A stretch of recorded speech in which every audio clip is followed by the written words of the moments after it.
स्वाध्याय के 5 अंग वांछना, पूछना, प्रयत्न, अनुप्रेक्षा और धर्म कथा। स्वाध्याय वांछना, पूछना, प्रयत्न की चर्चा हो चुकी। अनुपेयानंग बनते जीवे किम जन, अनुप्रेक्षा से जीव को क्या लाभ होता है? हे भगवान, अनुप्रेक्षा से जीव को किस गुण की प्राप्ति होती? अनुप्रेक्षा का मतलब क्या होता है कि भूले हुए पाठ अर्थ को स्मृति पथ पर लाने के लिए उनको पुनः पुनः उपयोग करके उसका चिंतन करना, मनन करना, निधि ध्यासन करना अनुप्रेक्षा है। प्रेक्षा का अर्थ है देखना, अनुप्रेक्षा का अर्थ है सत्य से जुड़ करके देखना, सत्य से युक्त होकर के तत्व का चिंतन करते हुए उसका चिंतन, मनन, निधि ध्यासन करना, ये अनुप्रेक्षा है। अनुप्रेक्षा करने वालों संपूर्ण जगत में की खुली किताब होती है उसके लिए कोई बहुत शास्त्र पढ़ने की भी उसको ज़रूरत नहीं होती है। अनुप्रेक्षा अर्थात गहन चिंतन, तात्विक और गहरे चिंतन द्वारा राग द्वेष की वृत्तियाँ रुक जाती हैं। ऐसे चिंतन को संभर का उपाय कहा गया। अनुप्रेक्षा को भावना भी कहते हैं। हमारे यहाँ 12 भावना है, अनित्य भावना, शरण भावना, अनुप्रेक्षा ही है वो। तो भगवान से पूछा, अनुपयानंग बनते जीवे किम जनई। भगवान कहते हैं, अनुपयानंग आओ वज्जनाओ, सत्य कम पकड़ियो, धनिये बंधन बद्धाओ, शिथिल बंधन बंधाओ पकड़े। जीव आयु कर्म को त्याग, 8 प्रकृतियाँ हैं कर्मों की, ज्ञानावर्ण, दर्शनवर्ण, वेदनीय, मोहनीय, आयु, नाम, गोत्र, अंतराय। आयु कर्म को छोड़ करके जो 7 प्रकृतियों को शिथिल करने वाली कर देती। 7 कर्म की प्रकृतियाँ जो गाढ़ा बंधन बांधा है उसको ढीला कर देती, शिथिल कर देती। यदि वो लंबे काल की स्थिति वाली हो उनको अल्प काल की स्थिति वाली बना देती। यदि वो प्रकृतियाँ बहुत गाढ़ी बांधी है उनको शिथिल कर देती, और ये लंबे काल की है तो उनको छोटा कर देती। तीव्र अनुभाग वाली हो, इसमें कई बार हम कर्म बांधते हैं तो बहुत रस लेके बांधते हैं। जैसे मान लीजिए आपने क्रोध किया तो इतना ज़बरदस्त किया कि आपको होश ही नहीं रहता। वो क्रोध में बांधा हुआ कर्म आपको तीव्र रस लेके जाता है। अब खाना खा रहे हैं, बहुत स्वाद लेके खाना खा रहे हैं, बनाते हैं, मैं ऐसा बढ़िया भोजन बनाऊं खाने वाले देखते रह जाएं, ये ऐसा सोच करके आप करते हैं तो जो कर्म है वो बहुत रस वाले हो जाते, अनुभाग वाले हो जाते, अल्पकाल के लिए, दीर्घ काल के लिए हो जाते। तो उसके लिए भगवान ने कहा यदि अनुप्रेक्षा करते हो तो जो 7 कर्मों की प्रकृतियाँ जो गाढ़ी बांधी है वो शिथिल हो जाती हैं, लंबे काल की बांधी हो तो अल्पकाल की हो जाती हैं, तीव्र रस वाली हो तो मंद रस वाली हो जाती हैं, यदि बहुप्रदेशी हो तो अलग प्रदेशी हो जाती हैं। आयु कर्म का बंध कदाचित हो न भी हो, असाता वेदनीय कर्म को बार बार नहीं बांधता। जो आयुष कर्म बांधा हो या ना बांधा हो, परंतु असाता वेदनीय दुख की प्रकृति को नहीं बांधता। और अनादि अनंत दीर्घ मार्ग वाले चतुर्गन 4 गति रूपी संसार जंगल को, वो 4 गति को शीघ्र पार कर लेता है। कितना गहरा लाभ है, समझ में आ रहा है सबको? फिर सुनो, यदि अनुप्रेक्षा का तत्व का चिंतन बार बार चिंतन करो, बार बार, जैसे आपको पता है 2 तत्व है, जड़ और जीव। जड़ को छोड़ दो, जीव का बार बार मैं आत्मा, मैं आत्मा। कैसी आत्मा? 8 गुणों से युक्त आत्मा, अकेली आत्मा, मेरे पास मेरे अलावा मेरा कुछ चाहिए नहीं, मैं अकेला भ्रमण कर रहा हूँ, मुझे कुछ चाहिए ही नहीं। क्या चाहिए? आत्मा को कुछ चाहिए नहीं। आत्मा को भोजन नहीं, पानी नहीं, वस्त्र नहीं, मकान नहीं, कुछ नहीं। और आत्मा जो शरीर में कैद है, आत्मा शरीर से मुक्त होना चाहती है और सिद्धालय में जाना चाहती है। तो किसके लिए फिर मकान, हीरे जवाहरात, संगी साथी, मित्र, दोस्त, किसके लिए चाहिए? शरीर के लिए। शरीर में रहा ही नहीं तो चिंतन करो शरीर का, आत्मा का। बार बार चिंतन करने से आपकी जो आयुष कर्म को छोड़ करके 7 कर्म की प्रकृतियाँ जो गाढ़ी बांधी है वो शिथिल हो जाती है, लंबे काल की बांधी अल्पकाल की हो जाती है, तीव्र रस वाली हो तो अल्प रस वाली हो जाती है, बहुत परदेशी हो अल्प परदेशी हो जाती है। और अनादि काल का 4 गति 84 लाख योनि का संसार से शीघ्र वो पार हो जाता है। ग्रंथ के अर्थ पर चिंतन करना अनुप्रेक्षा, पुनः पुनः प्रयोग लगाना, पुनः पुनः बार बार बार बार, प्रेक्षा अनुप्रेक्षा, देखना और सत्य से जुड़कर देखना। सत्य क्या है? ऐसा नहीं कि किसी को व्यर्थ के चिंतन करते रहो, जो सत्य है जीवन में। सत्य क्या है? भगवान कहते आत्मा को सिवाय तीनों लोकों में, तीनों कालों में कोई सत्य है ही नहीं। तो चिंतन किसका करना? अनुप्रेक्षा किसकी करनी? आत्मा। तो उसके बाद अनुप्रेक्षा किसकी करनी है? शरीर। सबसे निकट साथी कौन है आत्मा का? जो आत्मा रह रही है वो शरीर है। तो शरीर की अनुप्रेक्षा करें। आपने शरीर को पढ़े, शरीर क्या देखो, अपने आप ही चिंतन करो।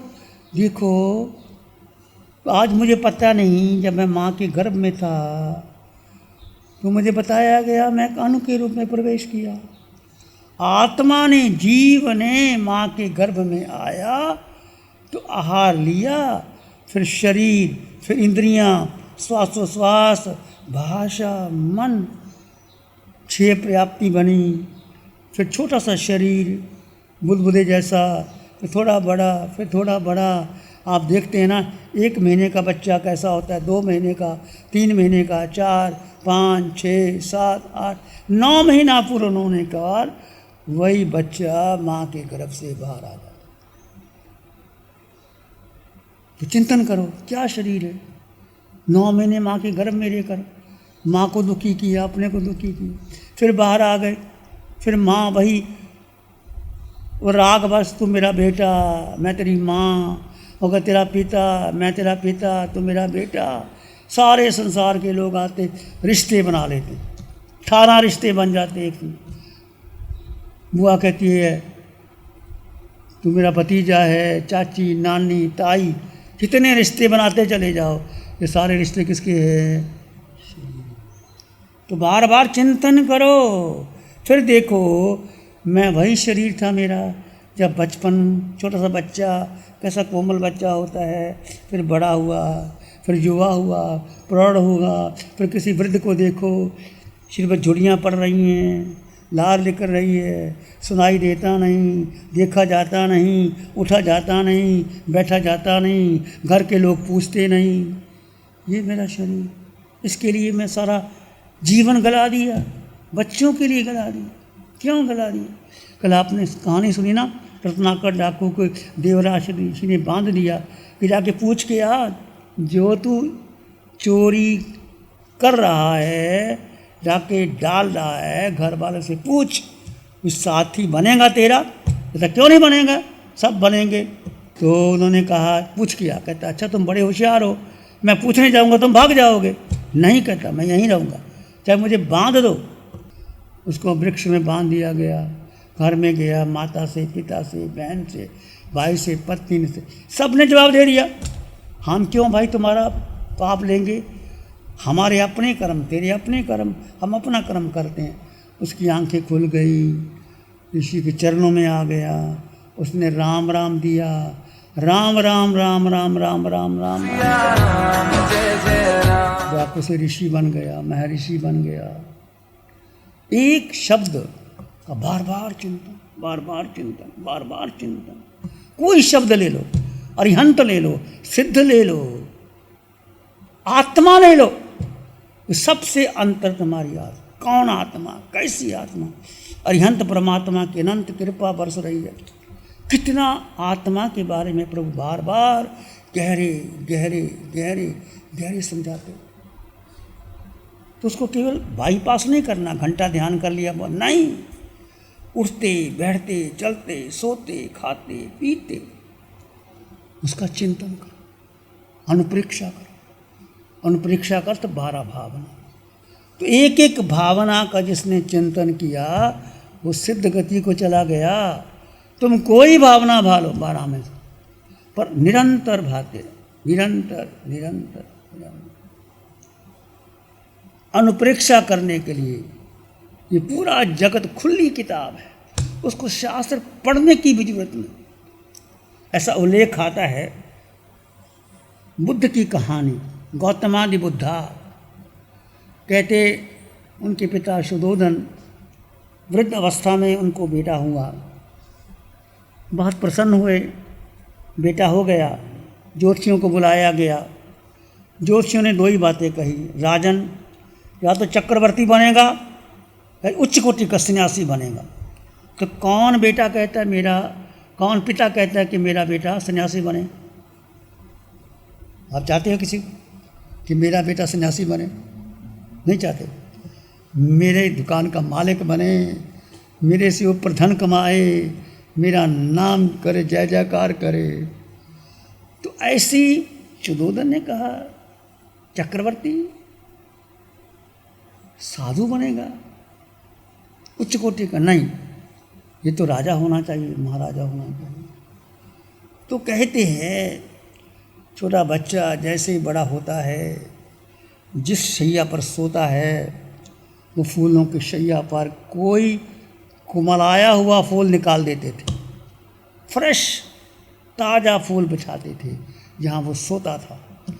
जिस बगीचे में जाते थे, कहते बगीचे को आदेश दिया जाता था माली को कि कोई कुमलाया हुआ फूल, कोई पीला पत्ता रहना नहीं चाहिए, एकदम सुंदर बगीचा होना चाहिए। सारे प्रबंध किए, क्योंकि कोई देखे ही ना जगत के बारे में।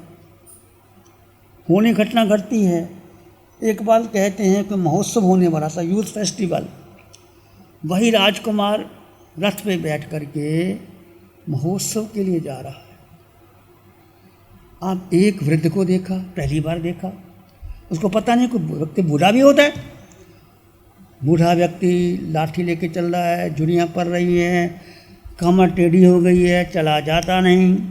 राजकुमार ने पूछा, सिद्धार्थ राजकुमार ने, सारथी इसको क्या हो गया, कमर टेढ़ी क्यों हो गई, झुको क्यों गया, सुइयाँ क्यों पड़ रही हैं?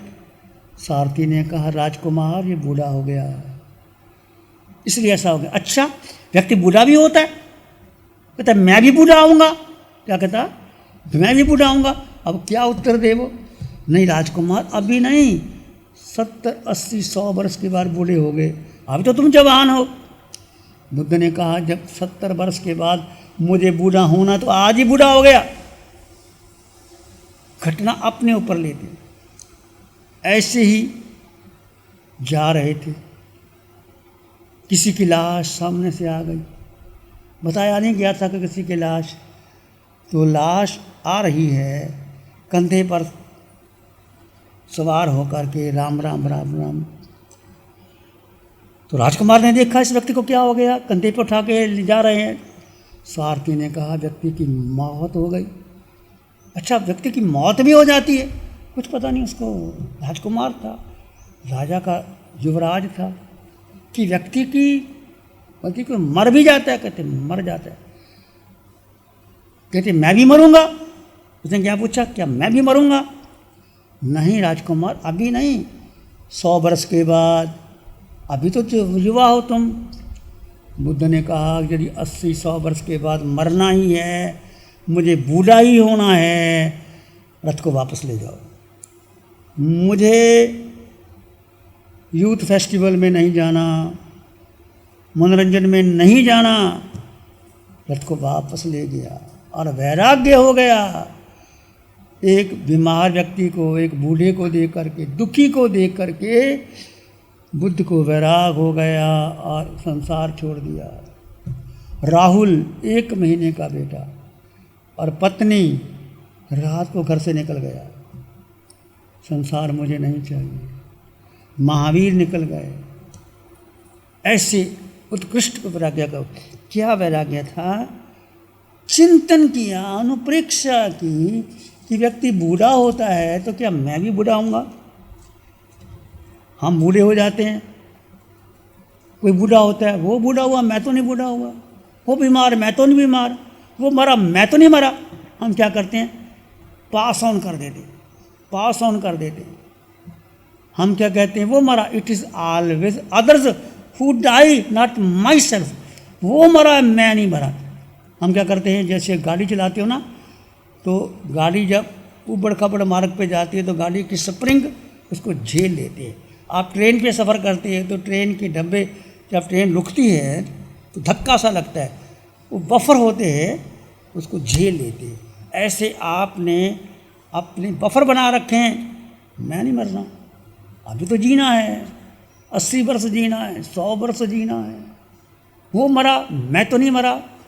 हम क्या करते हैं, बफ बनाते हैं और ज़िंदगी को यूं ही ख़त्म कर देते हैं। प्यारी गुरुवाणी है। नमो अरिहंतानंग, नमो सिद्धानंग, नमो आयरियानंग, नमो वज्झायानंग, नमो लोए सब साहुनम, धम्मो मंगल मुकीटम, अहिंसा संयमो तबो, देवावित्तं नमं संति, जस धम्मे श्यामनो, श्री चत्तारी मंगलम, आरहंता मंगलम, सिद्धा मंगलम, साहु मंगलम, केवली पाणतो धम्मो मंगलम, चत्तारी लोगुत्तमा, अरहंता लोगुत्तमा, सिद्धा लोगुत्तमा, साहु लोगुत्तमा, केवली पाणतो धम्मो लोगुत्तमा, चत्तारी शरणं पवज्जामि, अरहंते शरणं पवज्जामि, सिद्धे शरणं पवज्जामि, साहु शरणं पवज्जामि, केवली पाणतं धम्मं शरणं पवज्जामि। चार शरण दुख हरण जगत में। Program sponsored by Mohit Paul, Advocate, Supreme Court. Preeti Jain, Executive Director, Man Aluminium Limited. 9810841571। गुरु हमको ऐसी कृपा दृष्टि दे।